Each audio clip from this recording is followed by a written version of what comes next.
Today we're going to be playing an indie classic, Don't Starve, where you need to survive in a Tim Burton-inspired world with a variety of characters. But if you're like me, you will really want to unlock them as quickly as possible. I'm Epokk from Minigame Guides, and today I'll show you how you can unlock 10 characters in Don't Starve in less than an hour.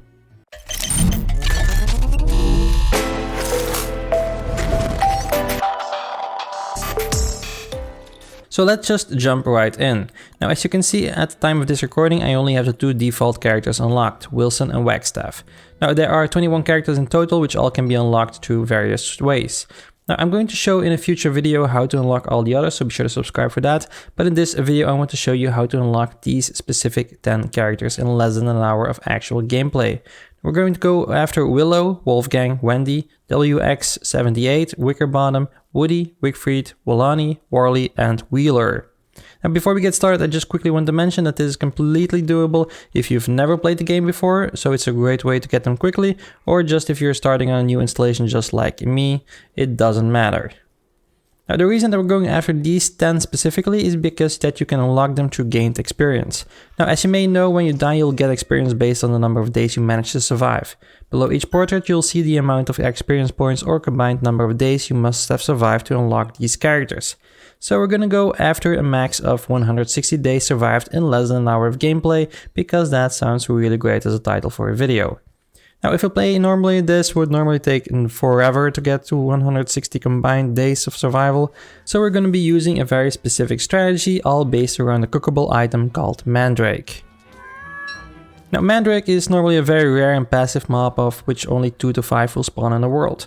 Cooking a Mandrake will also put the player to sleep until the next cycle of the day, as well as putting all nearby mobs to sleep. If you eat a cooked Mandrake, it will not only restore your health and hunger, but as well put you and all the other mobs to sleep for exactly 1 day. So this is basically an ideal item for skipping days as much as possible.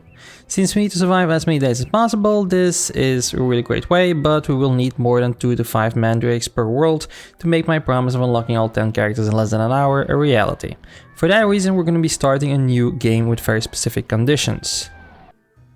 Okay, so first off, in the main menu, we're going to be creating a world. Now, you will want to choose for a Hamlet world, as your progress in this expansion will count for all the DLC. Now, specific of these characters, you can see at the symbol next to them that some of them are tied to specific DLCs, but if you go for a Hamlet world, you should be able to get all the characters in one try. If you don't, well then the combined experience of the days that you survived will actually max out up until when you unlock Woody, I believe. And I kind of found that out the hard way, so let's just say that once again, if you're doing this for all the characters, for all the DLCs, pick a world that is based around the DLC Hamlet. Be sure that's activated.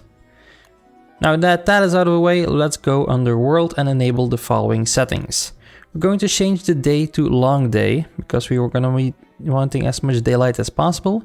On the Mandrake, we're going for lots, so we're swimming in Mandrake, and I also prefer to deactivate certain enemies like the tall birds, pigs, and spiders, because they can get sometimes in the way. You can tune this a little bit better, and you can also save this as a preset. You may also want to, for example, deactivate certain weather types or forest fires and stuff like that, but I'll leave that up to you.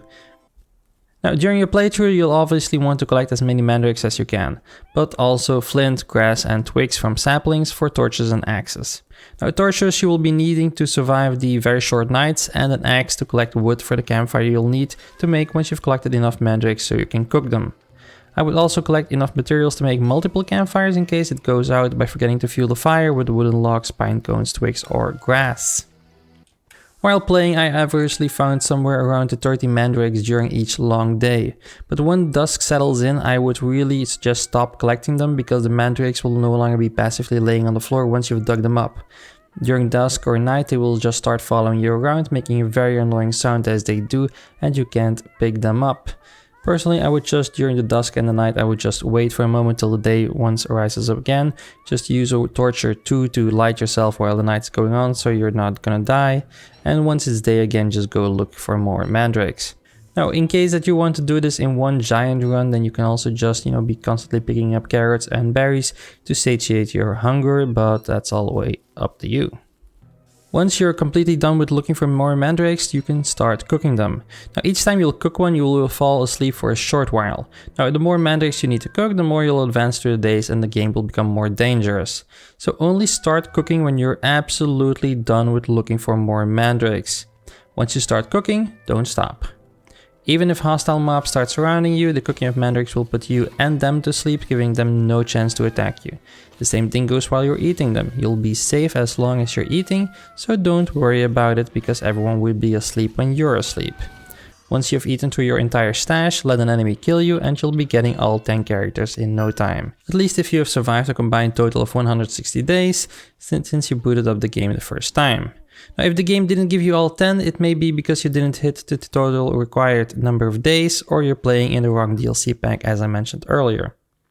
But that's basically how you unlock 10 characters in Don't Starve in less than an hour of gameplay.